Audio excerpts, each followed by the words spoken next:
Hello everyone, this is Chef Nic here at PEJU Winery here in the beautiful Napa Valley. So we're gonna show you how to do a pizza, simple pizza here that is gonna go very well with our Cabernet Sauvignon. That's what we're pairing with our pizza with it. And I'm gonna show you a little bit of the ingredients and the steps how to do it.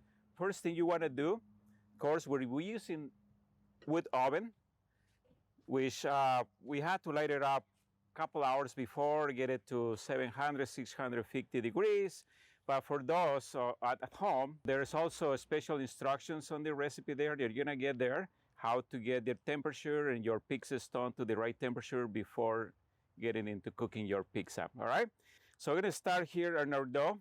First thing you wanna do is dip both sides lightly on flour, all-purpose flour, right? And then very simple how to do it. It looks difficult, but when I was doing my first pizzas, I gotta say that I was a little nervous too. I was like, oh, I'm gonna screw it up. But I learned this very easy technique where you get with your fingertips, kind of start working on the center and then kind of pushing through the edges. Very gentle, the way I'm doing it. Kind of keeping the round shape all the time. See, it's getting into the shape that we wanted. And all I've been using is my fingertips so far, all right? So when you get it almost to the half of the size you're looking for, the shape, so then you do the next step. Put a little flour in your hands, and then with your left hand, pick it up. With your right hand, kind of pull, gentle, very gentle. Kind of rotate, kind of stretching, gentle. You let your dough rest before you're doing your pizza. Make sure you take them out of the fridge at least for an hour to become a room temperature and more elastic, more workable. And also will help your pizza to be a little more puffier, a little more airy, all right? And then let's put it on the board here and see how we're doing. It's almost there, look. You don't want it no bigger than a 14-inch, I will say, on the size of the dough that you have in your recipe. Otherwise, it will end up too thin and will rip up very, very quick, and it won't resist the weight of the ingredients that you're gonna put there. So this is what we use here when transferring to the oven. You can have a, like a metal sheet will work out too. Just make sure it doesn't have edges so you can slide it into your pizza stone.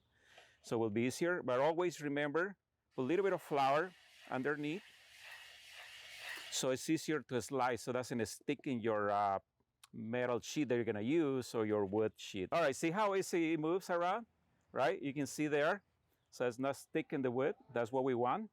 So now we're ready here, guys, to put our ingredients here. So on this pizza, the first ingredient we're gonna use here is, you're gonna get one of these in the mail too, right? So you got to use it not only for pizza, you can use it to baste in your meats on your grill or even in your oven, all right?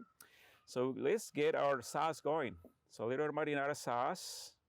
I don't recommend to put too much sauce on it. It's better to have less than more, and because your dough is gonna stay a little crispier and not too soggy if you put a lot of sauce in it, right? But enough to cover the whole pizza, but very lightly. Okay, so now the other ingredient we're gonna put in here is our figs. Figs, they're coming on season pretty soon, guys. In a couple of months, there will be lots of figs. Right now, I'm using dry figs. This is the Black Mission, so which is one of the best here, and I think that's the best type of fig that will go well with our Cabernet Sauvignon, all right? Okay, I think this is enough here. So we spread our figs. So now we have our next ingredient is our Gruyere cheese, all right? And I choose this cheese because it's a little richer, a little more pungent than, let's say, simple mozzarella. And it goes better with our wine here for the pairing purposes. But you can use any other cheese that you like at home, of course, all right? So let's do cheese. Same with the cheese, guys. Go light, not too heavy. Make sure it's all over the pizza. All right, so ready for the oven. So these two ingredients, and then we go to the oven here. which I have here already at temperature. Okay, so let's do it. All right, they slice so easily. All right, so in the oven might spend about 5-6 minutes. If you're a gas oven, you may want to have a spatula or somehow anything that will help you to rotate the pizza, because all ovens cook in different parts of ovens. There are different temperatures. So we want to rotate as much possible as we can, right? To get even cooking in our pizza. And that's what we're doing here.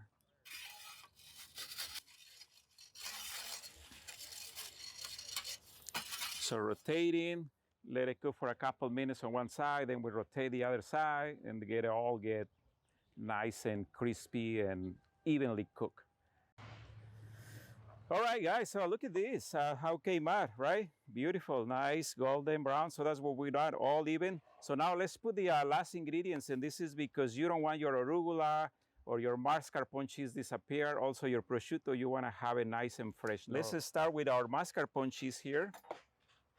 And this is a very nice, rich, creamy cheese, you know, which I think we will go very well with our Cabernet Sauvignon there. You know, we'll soften up all those, not that it's very tangy, but all those tannins will round it up more in your mouth. All right. And while the pizza is still hot, you know, the cheese is going to get more and kind of melt itself in a few minutes. Well, if it lasts a few minutes. The next ingredient, guys, is our prosciutto here. All right. You go, prosciutto di Parma, nice thinly sliced. We got little pieces here. Nice, okay. So everybody gets a little piece when we cut it. You want all these fatty pieces too from the prosciutto, all the fat. And the saltiness is gonna really bring out more of those flavors of our wine here. Last thing you wanna do here is to do your arugula. Little bit of baby arugula. Little bit of extra virgin olive oil, nice olive oil, and that's it. You know, doesn't need any salt, any pepper. Already has, you know, saltiness from the prosciutto, and the sauce already has good deep flavors in there. All right, very good. Here we go back to our pizza, which is done here, and of course I have the most important thing, our Cabernet Sauvignon. So this is how I was taught with our winemaker. First, taste the wine, and then taste the food. A little bit of prosciutto, of course.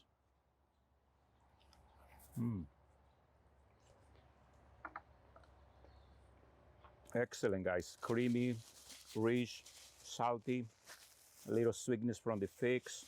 Then, taste your wine again.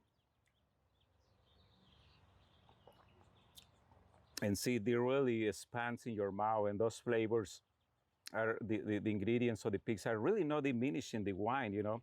It's really expanded those flavors and aromas into your mouth, and that's what we want. All right, guys, hopefully you enjoy it. Thank you. Bon appetit. Salud.